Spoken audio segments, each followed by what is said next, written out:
Hello everyone, my name is Zeotrex, and today we are doing a review of Ant-Man and the Wasp, Quantumania. The film tells the story of Scott Lang, who has to deal with his daughter being grown up now. As they accidentally get sucked into the quantum realm, they try to find their way out of the realm, and they come across a man known as Kang the Conqueror, and they have to stop his plans of conquering the multiverse.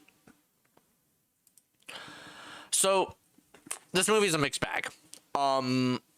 I went into this movie kind of worried just because of all the reviews.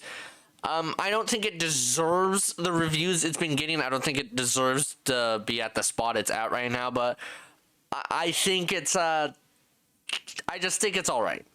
It does a lot right, but a lot wrong, beginning with what I think was done right.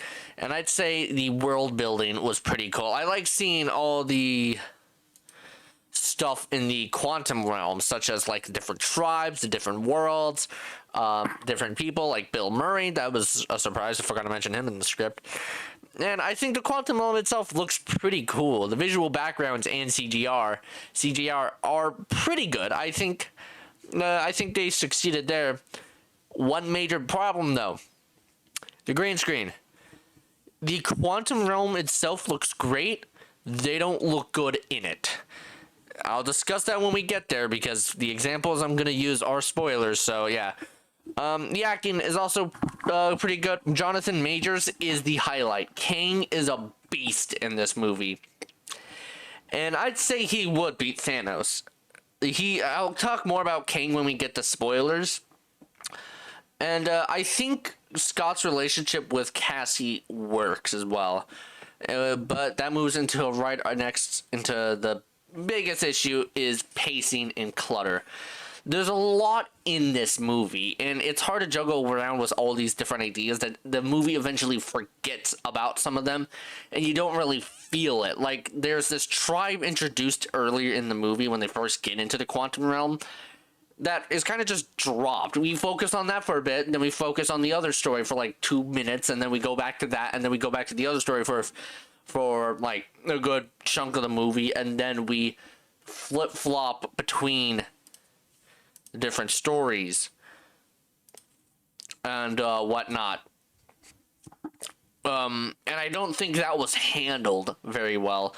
Within like the first 10 minutes of the movie, we are sent into the quantum realm, and then we just diddle around for like an hour until Kang shows up.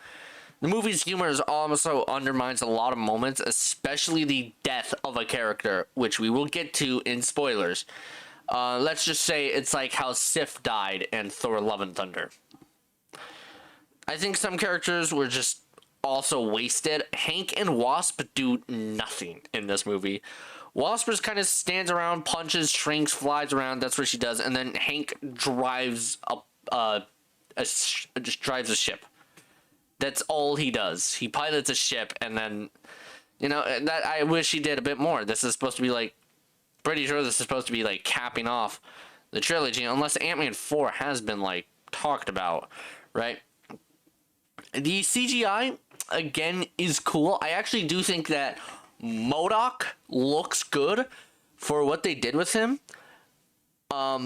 And that's what I want to talk about for a quick minute. MODOK. A big, like, thing with MODOK was, like, how is he gonna look? How are they gonna do this character? Because he's gonna look goofy. And while he looks goofy, yeah, I do think he actually looks a lot better than I expected. The chair and the design, I would say, is comic accurate. Obviously, some things were changed. Such as him being... That's a spoiler. Actually, that's a spoiler. We'll get into that later.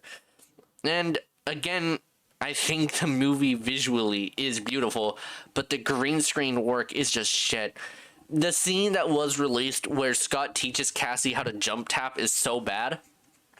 In the background, you can see two people running that are so much more brighter than the rest of the scene, and also the lighting is a bit off. It's like Kevin Feige walked in and it's like, turn the lights off, and then he was just like, this is pretty much what the movie looked like, just not without the green. I don't know why that is. But yeah, it just looks so off. Another issue that I had, where was I? Is that the movie is just essentially set up the movie instead of Ant-Man the movie, you know? Everything is just setting up to something. And that's a big issue with the MCU nowadays. Yes, the MCU was something known for setting it up. But it was mostly like singular stories that connected with each other, and the setup would be teased at the end of the movie. Black Widow's post credits had to set up Hawkeye. Moonlight had to set up Jake Lockley. It's with the MCU before Phase 4, the post credit scenes would tease the next movie to happen. Civil War teases Wakanda. Dark World teases the Guardians. And the Avengers movies teased Thanos along because those were kind of like check marks for where the MCU was at the time. And now the teasers are all over the place. We don't know what Shang-Chi's credits mean. Doctor Strange's credits and Thor's credits seem to have nowhere to go unless Doctor Strange 3 and Thor 5 are confirmed. Judging from the details of Spider-Man 4, the symbiote is kind of just there, although I do think they are planning on doing something with that. But yeah, unless like Doctor Strange 3 or Thor 5 are confirmed to like take place during Phase 6, they're pretty, those credits, they're like, well, what's that leading up to? It's kind of just like, here, let's just show it, like, you know.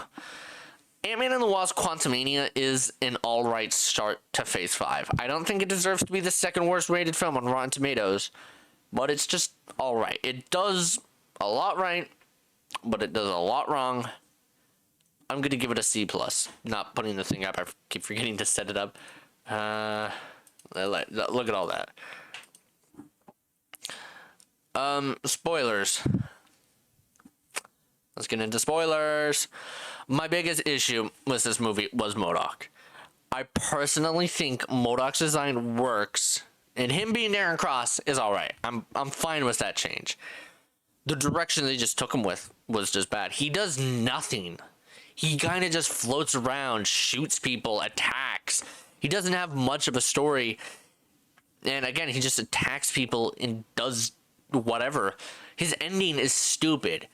When he dies, he is like, oh, you were like a brother to me. And it's played off like a joke. Like, yeah, MODOK is a joke, but you could have taken his death more seriously.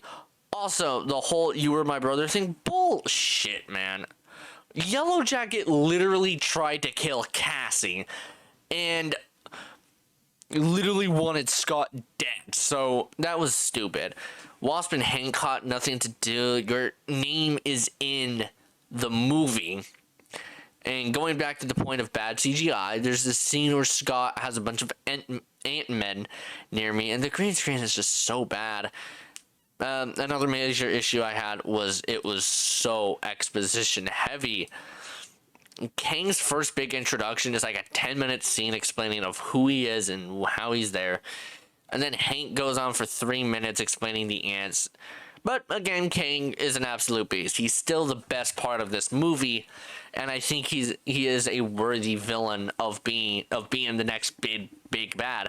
The fight with him and Scott was the best part. Scott getting so pissed off about Kang tearing down his buildings, and Kang just giving Scott a beatdown was fantastic. Now let's talk about the 2 post-credit scenes. The first one is Secret Wars setup. It's pretty interesting. We see who I think is the Beyonder unleash every single Kang variant. I want to question something real quick. When does this movie take place?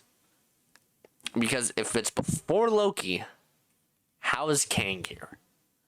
Because Kang started to cross over and be unleashed when he was killed in Loki by Sylvie. So how is this Kang in the quantum realm as Janet if Janet wasn't even saved until the events of Ant-Man and the Wasp took place, which happened before Infinity War, which happened before Loki crossed over into the TVA, causing that whole thing to happen. So let me know if I missed something there. Anyway, it's pretty cool to see those Kang variants. I thought Pharaoh, Kang silhouette, and I thought it was Doctor Doom, and my heart started pounding. But it's not, and I do think we won't be getting Doom in Secret Wars. Too late to introduce him if we're gonna set him up as the big bad in Phase 5 and 6. The second post-credit scene, it just makes sense. Loki and Mobius are shown kind of back in time, and I think that works. It works, obviously, setting up Loki Season 2. I'm excited for it. So, yeah, that's it. I hope you guys enjoyed the review. Very quick, very short. Don't want to ramble on too much. I think I expect to be reviewing a lot more movies this year because of all the good ones coming out. But yeah, if you guys did enjoy this video, hit that like button, subscribe, and always stay cool.